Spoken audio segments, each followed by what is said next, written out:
Hello everyone, welcome back to another video. Today I'm going to be showing you how to build a great super smelter for your Minecraft world.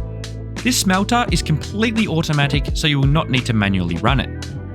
This design will be able to be expanded if need be and is very easy to build. We just have to make sure that we build this east to west and not north to south, otherwise it will not work. But I'll explain this in just a moment. Before we get into the tutorial, these are some of the resources that you will be required to use to build this super smelter.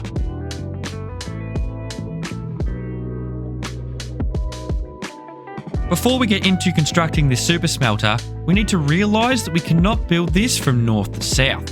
So what this means is you're going to want to press F3 and you'll be able to see that you are facing south in this direction and obviously north this way.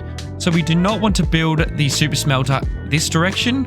We want to face east and west, and we want to build it in these two directions. So that is east and west. So once you have found your east and west, you can keep this here as a guide so you know the direction you want to build it. We can start by placing a double chest right here, and then behind this we can place 2 hoppers facing into that double chest. We can then go ahead and place 3 hoppers facing into those hoppers. You can then come around the other side and repeat the same process by placing 3 hoppers facing into those hoppers.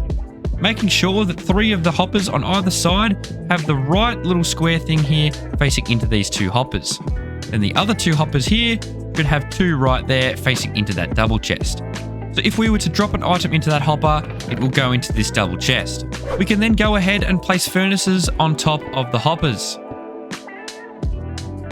We can then come behind the furnaces and place hoppers facing into the furnaces, making sure that the very right side of this hopper is facing into the furnace, otherwise the fuel will not go in. We can then jump up top by building 2 temporary blocks, and then we want to place hoppers facing on top of the furnaces, so there should be no direction, it should be just straight down as you see right here. So we've now completed one side, so we have the hoppers, the furnaces, and the double chest.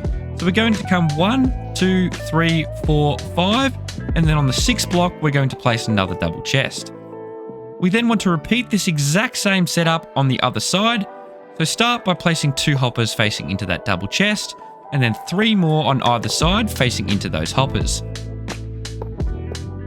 Once again, making sure everything is flowing correctly, so when you throw an item into the hopper, it will end up in the double chest. You can then go ahead and place your furnaces on top again, and then coming behind those furnaces, we want to place some more hoppers facing into those furnaces. And like I said, just make sure that they are all connected properly. We can then build up 2 temporary blocks and place our hoppers on top of the furnaces again, and the direction should be straight down. There should be no hoppers with left to right, they should be all straight down. So now that our hoppers and our furnaces are all connected up, we're going to work on the railing and some small redstone. So we can start by placing a diagonal block here and a diagonal block here. We want to repeat that exact same process on all 4 sides and making them 4 tall.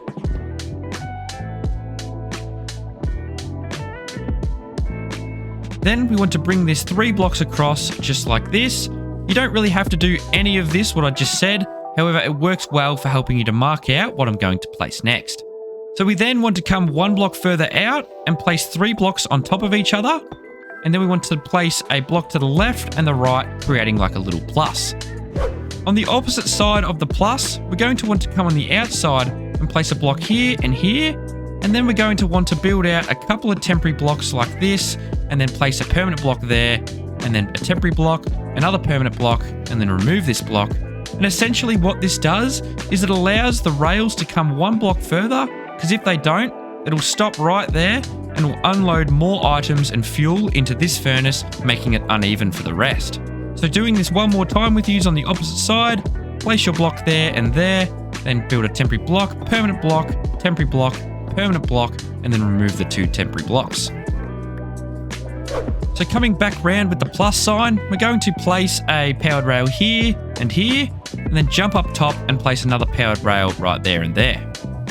So now we're going to just add some basic redstone, and we're going to build out 2 blocks like this, and then we're going to grab our repeater, face it this way, set to 1 tick, just like this. You don't need to touch it at all. Then we want to grab some slabs and place top slabs like here and here. So you have a total of 4, and make sure that they're at the same height as this powered rail. Then we want to grab our redstone dust and place 2 there and 2 there, 1 there, and then 2 there and 2 there.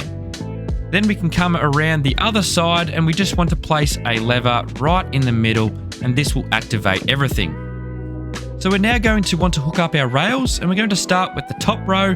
So place a block at this height, and then come 1 block lower and add 2 blocks, and then the same height, add 3 more. So doing that again on the opposite side, place a block right here, then 2 more blocks at the block lower, and then 3 more just like this. Now for the bottom rail area, we're just going to place a block here, as it's going to come down around here and then loop through. So on the other side, we just want to place a block there. So next to our powered rails right here, we want to add a normal rail on all 4. So now let's start connecting up our rails. So we're going to want to turn it here. So we're going to place a normal rail there, a powered rail there, and then line this all with powered rails all the way across to the very end. Jumping down to the bottom one, we're going to repeat the exact same process all the way across, just like this, and then we're going to head down 1 block, then another block, place a normal rail here as we want to turn it around to there, followed up by 2 more powered rails. So that is how you place the rails on this side, and on this side it's going to be the exact same, but I'll do it with you guys one more time. So we're going to place 2 more powered rails here, then a normal rail so we want to turn, and then we're going to place powered rails all the way across on this system, all the way to the end on that deep slate. Then we can jump up top, repeat the exact same thing all the way across, and then what we want to do is step it down, place a normal rail, and then place another powered rail. So now that our super smelter is about 90% complete, we want to start by placing some levers for our powered rails. But if you place these levers too close to hoppers, and they'll power the rails, but they will lock the hopper and stop you from using your super smelter. So try and place them in the exact same position as I do. If you are familiar with hopper locking, you can place them wherever you would like, as you know what will lock the hopper and what will not. But for the people that aren't very experienced with all that, we want to start by placing a lever here, flicking it on, and then on the other side we want to do the exact same thing. And then coming on the left and the right here, we want to place a lever here, and then a lever there, flicking them all on. And as you can see, all the rails are powering so far. Now down the bottom, we want to place a lever here, flicking it on of course, and then on the other side, repeating the exact same thing. And then the final 2 levers, we want to repeat what we did on the other side by placing a lever there and a lever there, flicking them both on. So one of the final things we want to do is place a chest minecart there, there, and there, and there. So basically once we flip this, all 4 chests will go around, bounce back, and come around, and you can flick this off and the chests will stop because the redstone will unpower the powered rails. So the way this super smelter works is these top 2 chests here go around and the hopper sucks the ores out of them and drops them into the furnace, and the bottom 2 chests do the exact same thing but with fuel. So if I was to load up our deep slate iron ore into this on both sides, just like I'm doing right now, we'll load 1 more into that, load our coal into this one, load our coal into this one, and then if we were to flick the lever, as you can see, the furnaces will start to cook, and it's pretty quick, and they will continue to drop deep slate all the way across every run. So as you can see, we've got 5, 6, it'll come back and drop another one, and so on and so forth. And as you can see, it is cooking reasonably quickly. We've already got 16 iron in about, 5 seconds.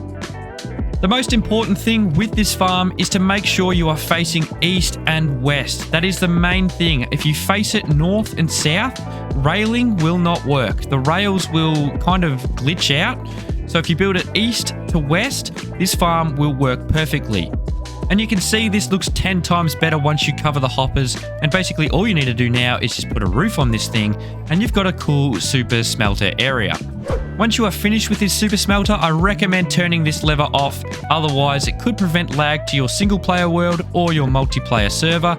And as you can see, the iron is absolutely smelting loads here.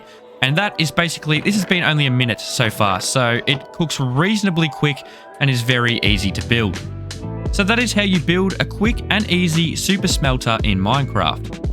I believe this to be one of the best designs, as the fuel chest and the item chest are very easy to access and very easy to use. If you found this video useful, it would mean the world to me if you could leave a like on the video, and if you want to see more videos just like this one, be sure to subscribe. I also want to mention this is a Wells Knight design, so definitely go check out his channel. So thank you so much for tuning into this video. I hope you have a wonderful day, and I'll catch you in the next one. Bye!